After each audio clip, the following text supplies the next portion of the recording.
Одбраната на обезбедувањето на клубот Пулс истакна дека обвинението е неосновано, без конкретни докази и изградено врз хаотични претпоставки. Адвокатите на дел од обвинетите рекоа дека овластен градежен инспектор може да контролира само кога има пренамена од деловен во стамбен простор или обратно. Објектот и до ден денес стои. Не се урна, ниту попушти. Од овде се гледа дека оваа трагедија не била воопшто градежна. Градежниот инспектор не контролира интериерно, односно внатрешно уредување. Не контролира дејност. Не контролира пиротехника, ниту безбедносни мерки од пожар. Поранешниот градоначалник на Кочани Радко Димитровски, кој е еден од обвинетите за пожарот во Пулс, бил единствениот кој ги алармирал државните органи пред 13 години дека не треба да се издава лиценца за работа на објектот. Во тоа барање е напишано се за што сум бил должен да го знам. Каква намена е тој опфат од дуб и дека нема услови за паркинг места.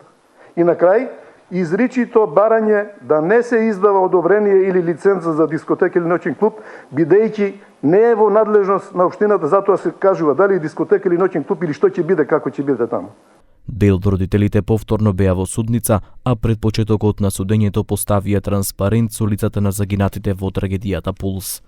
Тие се однесуваат како тие да се оштетени, како да не знаат зошто се обвинети, како прв пат да слушаат дека дискотеката Пулс постоела.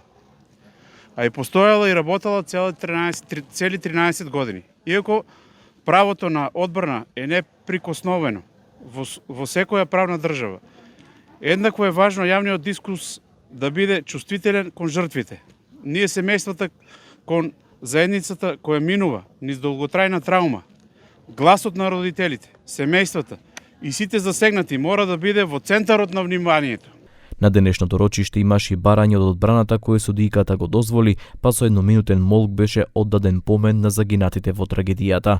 Досега во ведни зборови дадоа 17 лица, а на 10 декември се продолжува со Шабан Салију, па останатите 18 физички лица.